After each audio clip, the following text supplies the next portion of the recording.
Previously on Project Shadow, we've discussed the idea of genius being a muse, something separate from ourselves. But thanks to a wonderful call-in on the show, we may have found where that muse lives. Let's talk about that on today's Project Shadow. Can you hear me? I have something to say.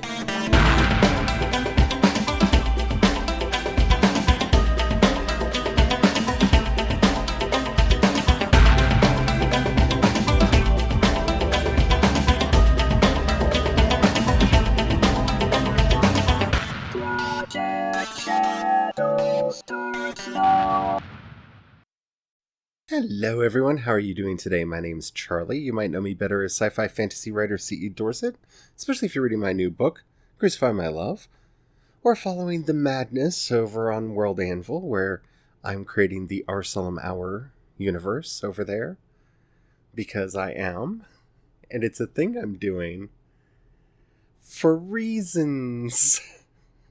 I'm gonna go crazy. Anyway, if you're new to the show, we discuss a lot of things about writing, creativity, and where it comes from.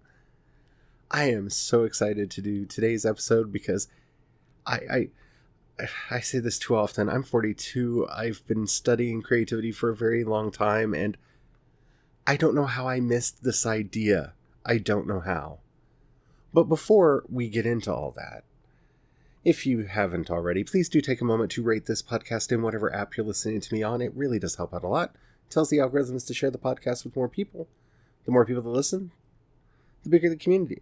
The bigger the community, the better the chance we have of communicating with each other and possibly all taking part in a communal genius. Well, we'll talk about that in a minute. Because that's why I started this. And we'll talk about that a lot more in a minute. But thank you to everybody who's already given the podcast a rating. It really does help out. Without further ado, let's listen to the voice message. Shall we? Hey Charlie, it's JAC or Jack, either one's good. They, them is very good. And I wanted to talk to you about the concept of a Scenius. I wasn't sure if you're familiar with it, but I found it really useful. I learned about it first from Austin Kleon's book, Show Your Work, which I recommend to everybody. And it's basically like, when we think of a creative person, there's this concept of the lone genius, right? But even if somebody creates their work more on a solo level, usually the depth and nuance of their work comes from them communicating their ideas to other people who are of like mind or in a similar field. And so those people are your Scenius. And I feel like knowing that concept has let me cultivate my Scenius and has made my creative life better. And I'd really like to know what you think of this idea, and I don't know, just your thoughts and feelings on it. Anyway, thank you so much for the podcast. Talk to you later. Bye. You're welcome for the podcast. I really like doing it. I am kind of obsessed. I'm weird like that. I don't know how I completely missed this idea. Okay, so you say you got it from Austin Kleon. When I started doing research on it, Austin Kleon got it from Brian Eno. And I love Brian Eno. And then I found out Kevin Kelly wrote a piece on it back in 2008.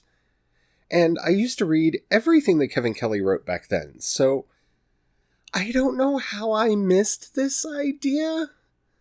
But somehow I did. And I just want to start by saying thank you so much for bringing it to my attention.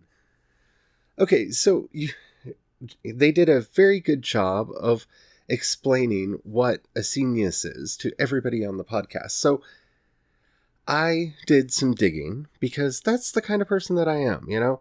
I want to know more, especially when an idea is really, really cool and compelling and exciting and different. And I will put in the show notes down wherever the show notes are in your app that you're listening to me on, links to 3 of the articles that I used that I found while researching this that I thought had some really cool stuff in there. One's by Kevin Kelly, one's by Alex Gentry, and the other one is by Austin Kleon, which I know must be a shocker. You know, Austin Kleon wrote a blog post about this idea that he really likes.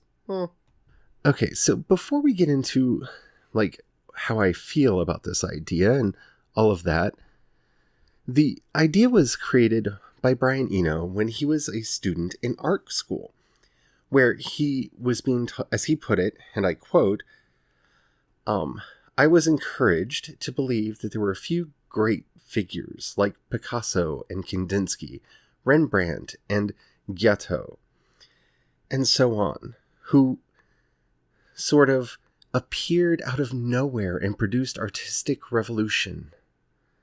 As I looked at art more and more, I discovered that it wasn't really a true picture.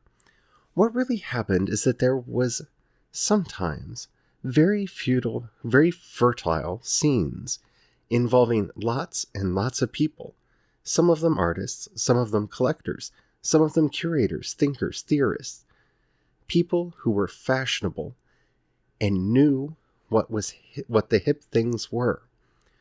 All sorts of people who created a kind of ecology of talent. And out of that ecology rose some wonderful work. The period I was particularly interested in, round about the Russian Revolution, shows this extremely well. So I thought that originally those few individuals who'd survived in history, in the sort of great man theory of history, they were called geniuses. But what I thought was interesting was the fact that they all came out of a scene that was fertile and very intelligent. So I came up with the word Scenius. A Scenius is the intelligence of a whole operation or group of people. And I think that's a more useful way to think about culture. And yeah, Brian Eno's right. This is such a wonderful way to think about culture because none of this stuff comes out in a vacuum. We can talk about the few rare people here, there, and yonder, but as we've talked about with even J.K. Rowling, she had friends in the publishing industry that were able to get her books before the right people. And even though, yes, she got quite a few rejection letters, it was a friend of hers that helped her to get published.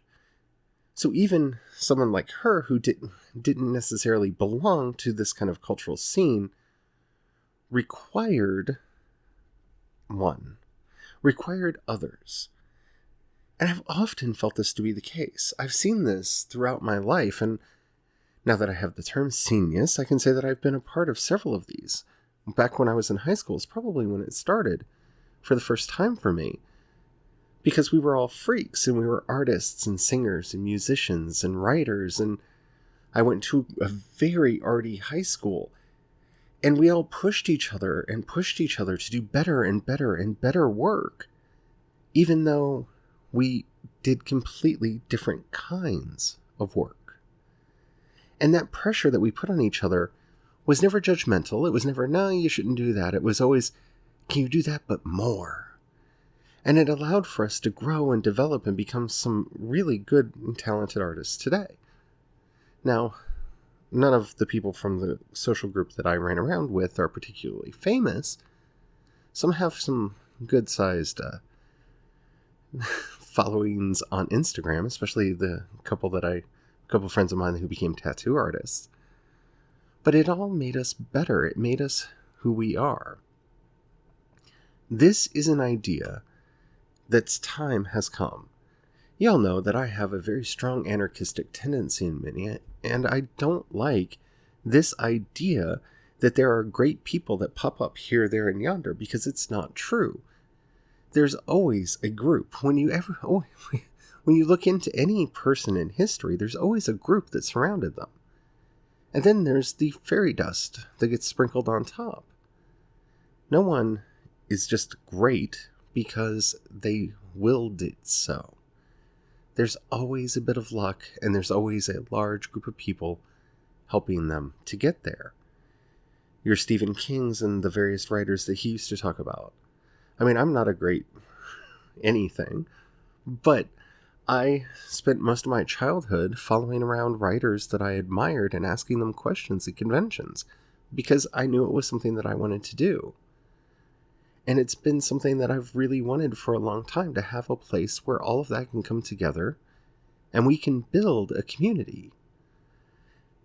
That is the real secret of genius, is that sharing. It's one of the reasons why I didn't have these words to put into it, but I like doing this podcast and telling you all about every little nuance and thing that's going on in my creativity and in my life, because, well, these little things that help me might help you, and I want to share them and I want to put them out there. And I listen to a lot of other people who do the same kind of work, and that is sort of a Scenius, but it's not quite there. One of the things that I think is interesting is looking at the internet and how this concept is challenged by it.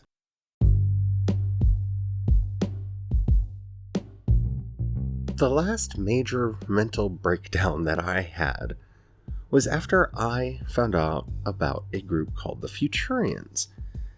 I became obsessed with them. At that point in time, Project Shadow was part of the Dashpunk Network. We were a whole bunch of websites that talked about science fiction, horror, fantasy, all kinds of stuff. I wrote for at least 7 websites at the time.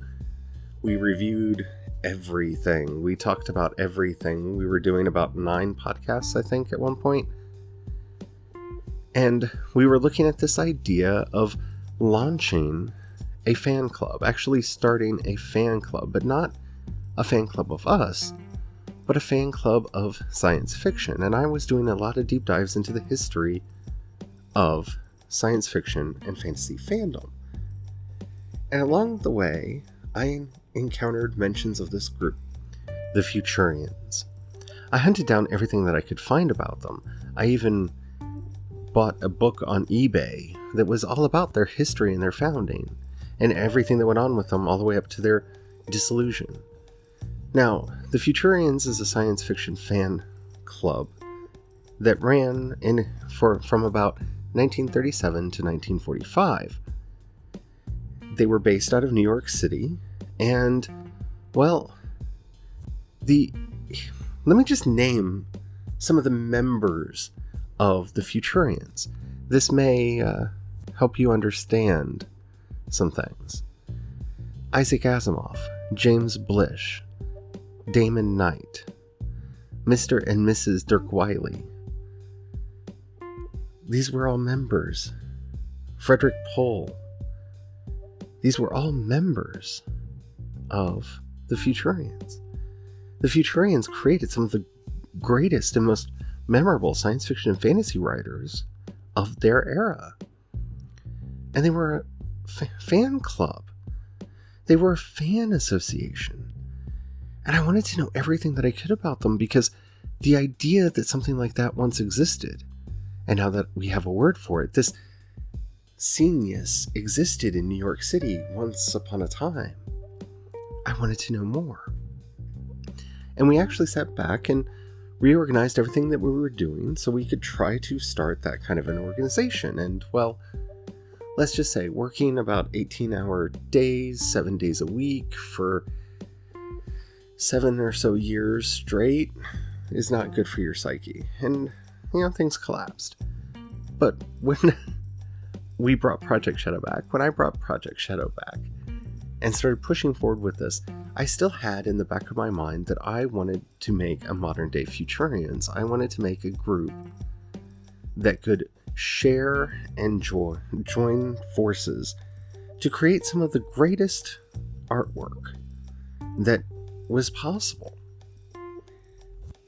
So yeah, I love this idea. This has kind of been at the heart of my mission for a long time. This is like the great thing about my life, in that I keep reinventing wheels that I don't need to do. Like with my writing, I spent years struggling till I finally found a method of writing that I really liked. And then I realized it had existed in Asia for 500 years. But at least then I finally had words to put to it. And that's what this does. This finally gives me words that I can put to it. There's language now that's associated with this. So what are the components? What makes a Scenius? So there are 4 components to a Scenius. First, there is mutual appreciation, much like the motivational peer pressure. Okay?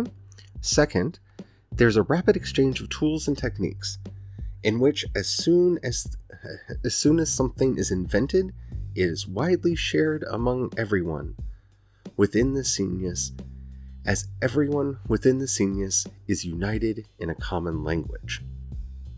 Third, there are network effects of success, which means whenever there is a success, it is celebrated by everyone within the Scenius.